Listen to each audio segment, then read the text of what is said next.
Good morning everyone. मैं Himanshu Singh Saket IAS के YouTube channel पे आपका स्वागत करता हूं।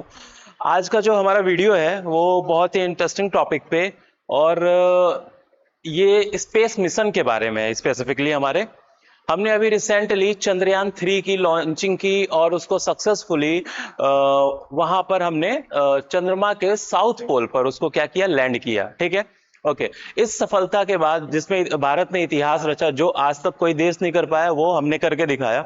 अब इसके बाद भारत का जो अगला कदम है वो सूरज की तरफ है। ओके, तो हम सूर्य की ओर अपना एक मिशन भेज रहे हैं और वो आज से 6 दिन बाद, ओके, यानी 2 सितंबर को ये लॉन्च किया जाएगा। ठीक, ओके। लगभग इस मिशन को 5 इयर्स का एक टाइम फ्रेम रखा गया, उसमें हम इसको ऑब्जर्व करेंगे। इस मिशन का नाम जो है वो है आदित्य L1 मिशन। ठीक है, ओके। तो आइए आज के वीडियो में हम लोग इसको डिस्कस करते हैं, उन सभी चीजों को जानेंगे जो टेक्निकल चीजें हैं इसके बारे में, क्या ये काम करेगा, क्यों इसको लॉन्च किया गया। ओके, तो वीडियो के अंत तक बने रहिएगा, आपको काफी इंफॉर्मेशन इसमें मिलेगी जो एग्जाम के लिए काफी इंपॉर्टेंट रहेगा। क्लियर, स्टार्ट करते हैं।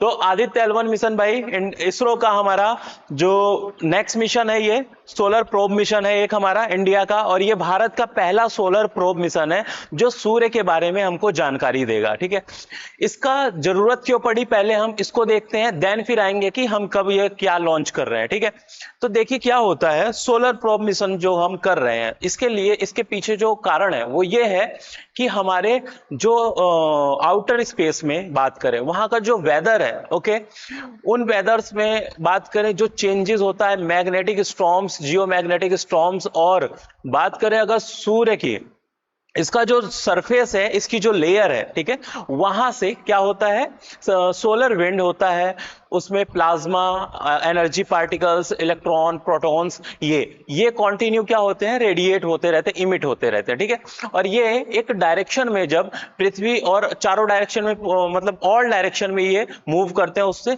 तो जब ये हमारे अर्थ की तरफ आते हैं, ठीक है, उसी को हम लोग अपने अर्थ के रेस्पेक्ट में सोलर विंड कहते हैं। ये सोलर विंड बहुत ही जब नॉर्मल रहती हैं तो ठीक है, अदरवाइज क्या होता है कि जब ये हाई इंटेंसिटी की हो जाती हैं, जिसमें क्या होता है, कोरोना, जो कि हमारे सन के सबसे बाहर का सरफेस होता है। ठीक है, एक मिनट हम ले चले अगर कोरोना पे आपको, देखिए ये सबसे आउटर सरफेस है कोरोना सूर्य का।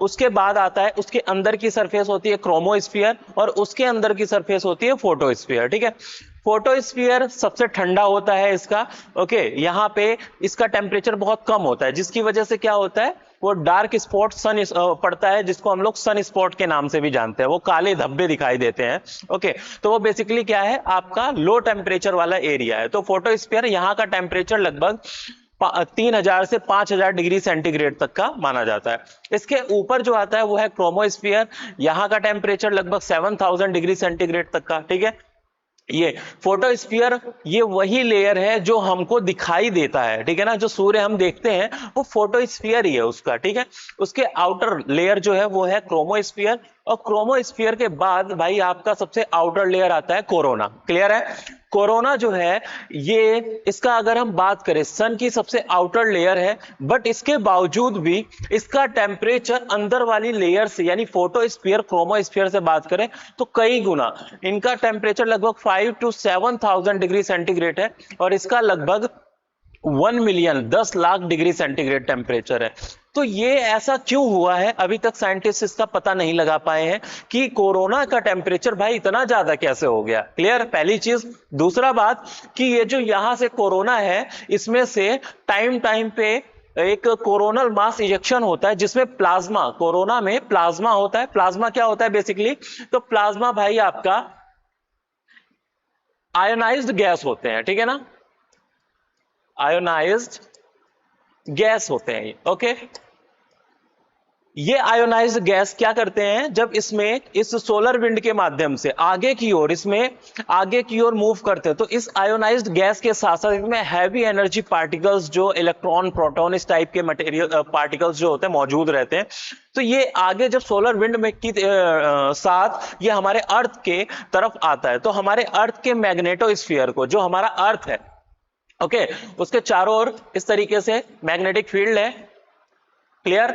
और ये मैग्नेटिक फील्ड, इसी को हम लोग क्या कहते हैं, मैग्नेटोस्फीयर, ये मैग्नेटोस्फीयर से टकराता है, ठीक है। अगर ये सीएमई होता है, कोरोनल मास इजेक्शन, ये बहुत ही हाई इंटेंसिटी का होता है, तो ये क्या करता है, इसको ब्रेक करके अंदर हमारे सीधे आ जाता है अर्थ के एटमॉस्फेयर में, ठीक है। लेकिन नॉर्मली जो सोलर विंड होती है वो इनको ब्रेक नहीं कर पाती है, तो वो इन एरिया से, ठीक है ना, इनके पोलर एरिया से वो हमारे एटमॉस्फेयर में एंटर करते हैं। इसी वजह से हमने पोलर एरिया में ज्योग्राफी में पढ़ा भी है कि यहाँ पे आपको ऑरोरा जैसी घटनाएं देखने को मिलती हैं। ऑरोरा, इसको ध्रुवीय ज्योति कहते हैं, ओके, जिसमें आसमान जो होता है नाइट के समय में देखे तो चमकीले बादलों की तरह उससे चमकता रहता है, ठीक है ना, तो ये ऑरोरा कहलाते हैं, जो कि आपको इन्हीं पोलर रीजन में। लेकिन हमारे इस डायरेक्शन में बात करें तो जो मैग्नेटिक फील्ड है वो स्ट्रांग होती है, जिसकी वजह से क्या होता है, सोलर विंड जो होती है इसको एंटर नहीं कर पाती, इसमें पेनिट्रेट नहीं कर पाती। लेकिन जब सीएमई होता है तो वो तेजी से इसको पेनिट्रेट करके हमारे अर्थ के एटमॉस्फेयर में आ जाते हैं। रिसेंटली अप्रैल में एक घटना हुई थी जिसमें हमने देखा था लद्दाख में, साइंटिस्ट ने ऑब्जर्व किया कि लद्दाख, इंडिया लद्दाख में ये ऑरोरा की घटना देखी गई, जो कि नॉर्थ पोल साउथ पोल में देखने को मिलती है। तो ये घटना जो थी वो कोरोनल मास इजेक्शन की वजह से ही थी, ठीक है। अभी सीएमई और ये जो सोलर विंड्स है ये इतने खतरनाक क्यों है, इनके क्या इंपैक्ट है, ये लास्ट में हम बात करेंगे, ठीक है ना, वीडियो के एंड में। तो चलिए हम लोग स्टार्ट करते हैं। ओके, तो ये इंडिया का हमारा पहला सोलर प्रोब मिशन है। ओके, अगेन हम एक नया इतिहास रचने जा रहे हैं। ओके, बहुत ही इंटरेस्टिंग ये हमारा कदम होगा स्पेस मिशन में, ठीक है। इससे हमें हमारे जो आउटर स्पेस है उसके बारे में बहुत सारी जो रहस्य है उनसे पर्दा उठेगा, बहुत सारी जानकारियां मिलेंगी, नए स्टडीज होंगे, ठीक है। और इन इंफॉर्मेशन से हम अपने space navigation system, satellite system को उसको और स्ट्रेंथन कर पाएंगे, सुधार पाएंगे, ठीक है। क्योंकि इनसे होने वाली जो प्रॉब्लम्स होती हैं, जो एनोमलीज होती हैं, जो वेरिएशंस होते हैं, वो हमारे नेविगेशन सैटेलाइट सिस्टम को डिस्टर्ब कर देते हैं, ठीक है। ओके, तो वो सब हम बाद में वीडियो के एंड में देखेंगे। अब आगे चले, पहले इस मिशन के बारे में जान लेते हैं। ये है क्या, देखिए आदित्य जो है ये सन का, सूर्य का क्या होता है, पर्यायवाची होता है, ठीक है। उसी के नाम पे ये मिशन पड़ा है आदित्य। L1 क्या है, व्हाट इज L1, यहां पे मेन पॉइंट ये है। तो L1 की अगर हम बात करें, L1 it is a Lagrange point. Okay, it is a Lagrange point. देखिए L1 point where satellite will face equal gravitational force from both sun and earth। Okay, ये इटालियन फ्रेंच मैथमेटिशियन थे Joseph Louis लैग्रांजे। Okay, उनके honour में ये point का नाम दिया गया। उन्होंने एक प्रॉब्लम सॉल्व की थी जिसमें ये 3 पार्टिकल डिफरेंस प्रॉब्लम थी, जिसमें उन्होंने इसी तरीके से इसको सॉल्व किया और बताया कि इस तरीके के लैग्रांजे पॉइंट होते हैं जहां पे ये क्वालिटी देखने को मिलती है, यानी कि वहां पे 2 बड़े लार्ज मास का जो ग्रेविटेशनल पुल होता है वो इक्वल होता है, ठीक है। तो उनके नाम पे ये नाम दे दिया गया लैग्रांजे पॉइंट। ये लैग्रांजे पॉइंट देखिए ये है क्या, ये हमारा अर्थ है, ये हमारा सन है, ठीक है। इन दोनों के बीच में एक ऐसा पॉइंट होता है, देखिए अर्थ का ग्रेविटेशनल फील्ड है इस तरफ, ग्रेविटेशनल पुल इस तरफ है, सन का ग्रेविटेशनल पुल इस तरफ है, ठीक है। अब ये वाला जो पॉइंट है L1, मान लो यहां पे L1 पॉइंट है। ओके, तो ये L1 पॉइंट के पास क्या हो रहा है, ये दोनों का ग्रेविटेशनल पुल इक्वल हो जा रहा है, बराबर हो जा रहा है, ठीक है। ध्यान रखिएगा, लैग्रांजे पॉइंट जो आदित्य L1 में L1 है, वो L1 का मीनिंग क्या है, लैग्रांजे पॉइंट, वो यानी वो पॉइंट है जहां पे दोनों का, अर्थ का और सन का जो ग्रेविटेशनल पुल है, सन अपनी तरफ खींचता है, अर्थ अपनी तरफ खींचता है, लेकिन इस पॉइंट पे आके दोनों बराबर हो जाते हैं, इसलिए ये स्टेबल सिचुएशन होती है। क्लियर।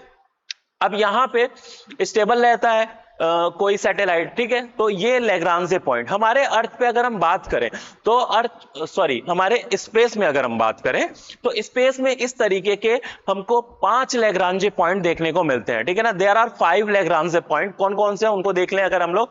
तो ये L1, ठीक है, पहला है आपका L1, जिसको हमने आदित्य L1 को इस पे हमको यहीं पे वो करना है।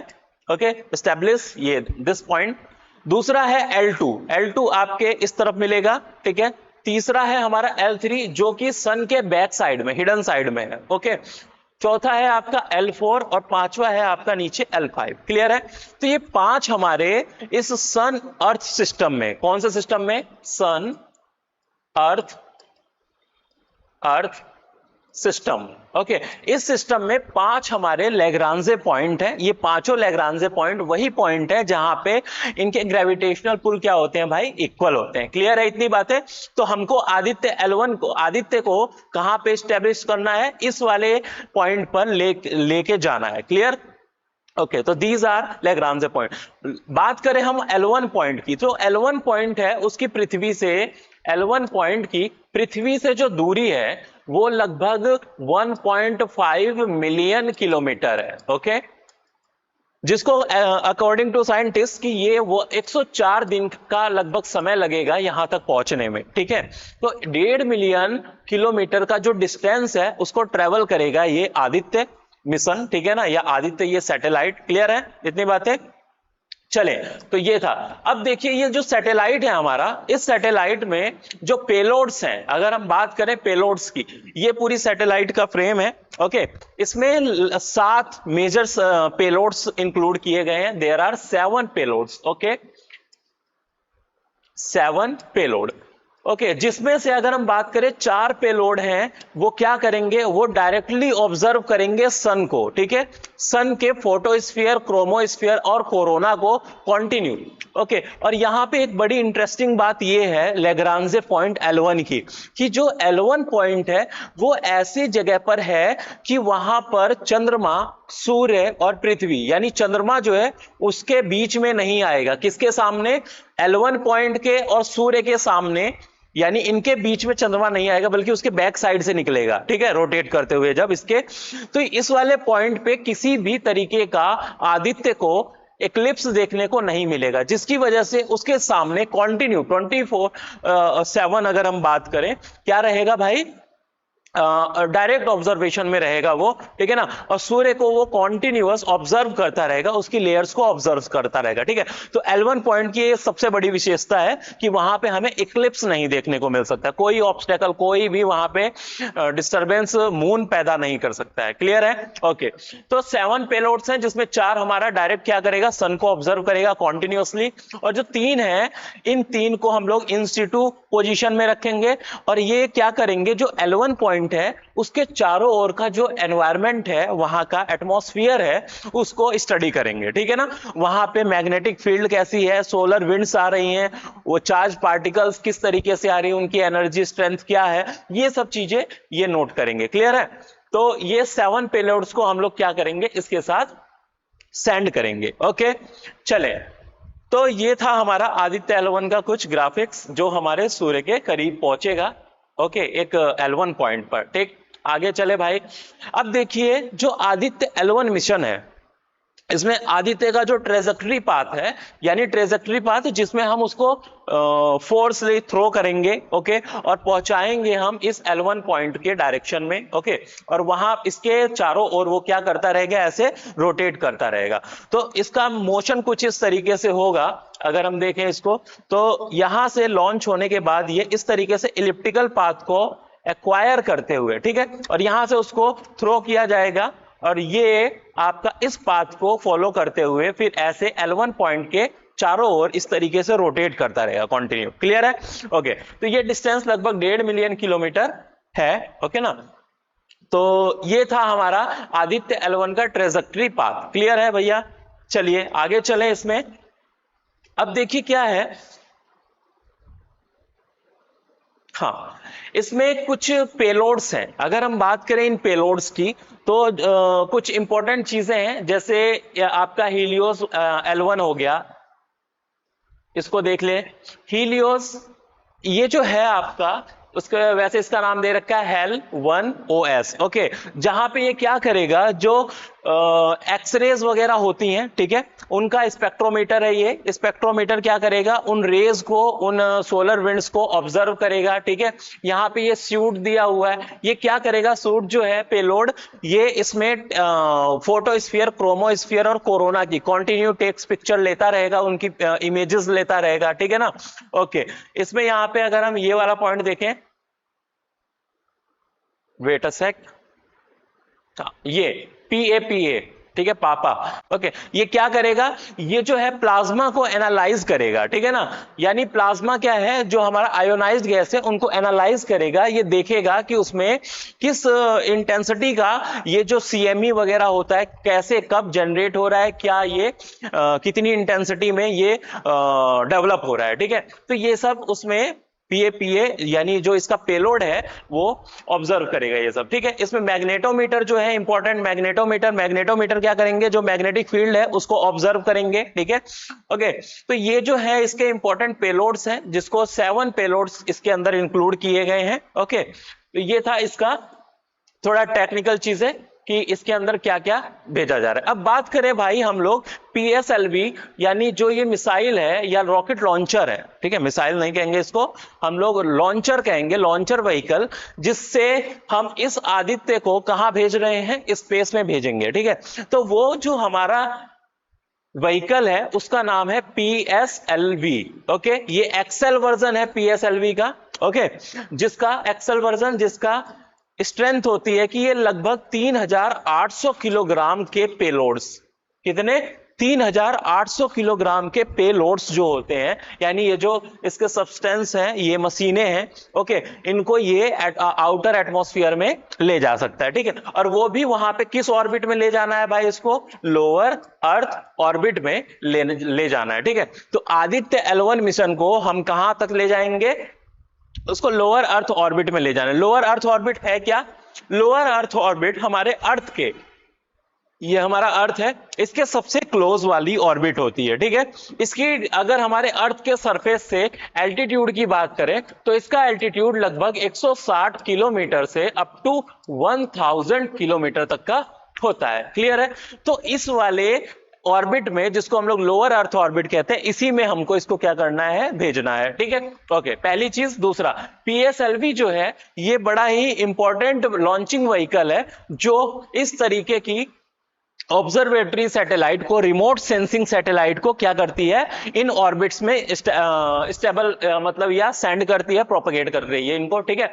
ये पीएसएलवी, अगर हम इसका थोड़ा बैकग्राउंड की हिस्ट्री देखें तो 1993 में इसका फर्स्ट सक्सेसफुल लॉन्चिंग हुई थी। उसके बाद से इसने बहुत सारे कीर्तिमान स्थापित किए। बात करें हम लोग 2017, हाँ, उसमें इसने पीएसएलवी का C-37 था, एक साथ उसने लगभग 6 देशों के 104 सैटेलाइट्स को एक साथ लॉन्च किया था, ठीक है। और रसिया के रिकॉर्ड को इसने तोड़ा था, ठीक। तो हमारा जो स्पेस मिशन है ये बहुत ही किफायती है। इसकी वजह से बाहर के देश के लोग जो हैं हमारे पास आते हैं, बाहर के देश के जो स्पेस ऑर्गेनाइजेशन है वो हमसे, ठीक है ना, क्या कराते हैं, इन सैटेलाइट्स की लॉन्चिंग कराते हैं, क्योंकि खर्चा कम लगता है, ठीक है।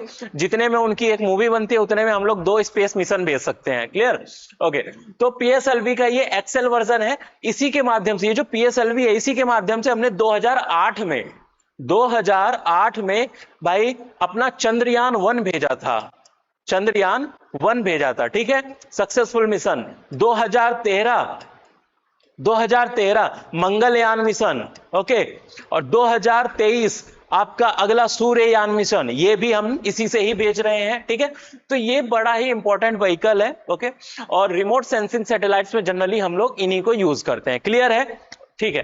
तो ये आदित्य L1 मिशन जो है, हमें, अब हम बात करें कि इसका इंपॉर्टेंस क्या है। बेसिकली देखिए, इसको हम भेज इसीलिए रहे हैं क्योंकि जो हमारे सन, अगर हम बात करें सन के लेयर्स की, तो सन के लेयर्स में बहुत सारी चीजें हैं ऐसी जो अभी तक हमको नहीं पता है कि उनका कारण एग्जैक्ट है क्या। जैसे पहली चीज, वो जो सोलर विंड्स वगैरह हैं, सोलर कोरोनल मास इजेक्शन है, ये रैपिडली कैसे हो रहे हैं, इनका मेन रीजन क्या है। दूसरी बात की, जो कोरोना है सबसे आउटर लेयर, उसका टेम्परेचर अंदर वाली लेयर से इतना ज्यादा कैसे है, ठीक है ना। ओके, और ये जो एनामोली है ये क्यों बन रही है, ठीक है। दूसरी चीज है कि ये जो मैग्नेटिक फील्ड है उनको ऑब्जर्व करना है। साथ ही साथ हम अगर हम इन सब चीजों को समझ जाएं, इन सब चीजों से हमको एक महत्वपूर्ण जानकारियां प्राप्त होंगी, तो उससे हम क्या करेंगे, अपने जो स्पेस वेदर है और साथ ही साथ उसको जो हम नेविगेशन और हम सैटेलाइट हमारा जो है सिस्टम, इसको हम लोग मजबूती दे पाएंगे। हम अभी अप्रैल 2023 की बात है जब एक कोरोनल मास इजेक्शन इवेंट हुआ था, ठीक है, जिसमें क्या हुआ था, SpaceX, okay, Elon Musk की कंपनी। स्पेस एक्स के लगभग 50% जो सैटेलाइट उन्होंने लॉन्च किए थे वो डिस्ट्रॉय हो गए थे। क्लियर है भाई? तो ये कोरोनल मास इजेक्शन बहुत ही एक सीरियस कंसर्न है हमारे अर्थ के लिए, एटमॉस्फेयर के लिए, हमारे इंफ्रास्ट्रक्चर के लिए। ओके ना? ये क्या क्या कर सकता है इसको देखें अगर हम लोग, तो हमारे अर्थ पर यानी जो हमारा पावर ग्रिड है, पावर ग्रिड लाइन है, उसको ये डिस्ट्रॉय कर सकता है, जिसको हम लोग ब्लैकआउट कहते हैं। रिसेंटली पिछले महीने में ही यूएसए और कनाडा में इस तरीके का ब्लैकआउट देखा गया कोरोनल मास इजेक्शन की वजह से। ठीक है? और इससे और क्या क्या चीजें हो सकती हैं, ये हमारे मैग्नेटोस्फीयर को ब्रेक कर सकता है, वीक कर सकता है। ठीक है ना? जो जिससे हाई एनर्जी पार्टिकल रेस जो है वो हमारे अर्थ के एटमॉस्फेयर में एंटर कर सकती है, जो again gene mutation, skin cancer, इन सब की समस्याओं के लिए बड़ी उत्तरदायी होती है। ठीक है? साथ ही साथ सीएमई वगैरह जो है, इनसे अगर हम बात करें, हमारा सैटेलाइट सिस्टम डिस्ट्रॉय हो सकता है। ठीक है ना? रेडियो कम्युनिकेशन, रेडियो सिग्नलिंग, ये सब डिस्टर्ब हो सकते हैं। ठीक है? ओके, तो ये सारी समस्याएं जो है, इन्हीं से दूर, इन्हीं से इनका उपाय ढूंढने के लिए ही हम आदित्य L1 मिशन को लॉन्च कर रहे हैं, ताकि हमको वो महत्वपूर्ण जानकारियां मिल सके जिसके बेस पे हम फ्यूचर में अपने जो ऑब्जर्वेशन है, सैटेलाइट मिशन है, उनको और भी अच्छे तरीके से लॉन्च कर सके। ठीक है? और इन खतरों से भी निपटने के कुछ उपाय ढूंढे जा सके। क्लियर? ओके, तो इसमें ये जो आदित्य L1 मिशन था, ये कुछ इसके स्पेशल फीचर्स थे। ओके, और आई होप कि ये हमारा सक्सेसफुल मिशन अगेन रहेगा। ठीक है? और ये इंडिया के लिए एक इतिहास रचने वाली बात है। ठीक है? जो आज तक हमने नहीं किया, अगेन वो एक बार चंद्रयान 3 के बाद फिर से हम उस चीज को एक नया कीर्तिमान स्थापित कर रहे हैं। ओके, हमने चंद्रमा पे भी अपने कदम रखे, मतलब लैंडिंग की, और दूसरी चीज है फिर मंगलयान हमने अपना सक्सेसफुल भेजा। अब उसके बाद हम लोग सूर्य की तरफ चल रहे हैं। ठीक है? तो ये बहुत ही इंटरेस्टिंग है, देखने वाली बात है कि अब हमें इससे कौन कौन से रहस्यों से पर्दा उठ सकता है, कौन सी महत्वपूर्ण जानकारियां मिल सकती हैं। क्लियर है? तो इस वीडियो में इतना ही। बाकी 2 सितंबर को अगेन हमारी नजर रहेगी इसी पर कि इसकी लॉन्चिंग सक्सेसफुल कैसे रहती है, क्या रहता है, ये सब हम लोग उस दिन देखेंगे। ओके, तब तक के लिए आप लोग इस वीडियो को लाइक करिएगा, चैनल सब्सक्राइब कर लीजिएगा, आगे इंफॉर्मेटिव वीडियोस आपको मिलती रहेंगी। Okay, thank you.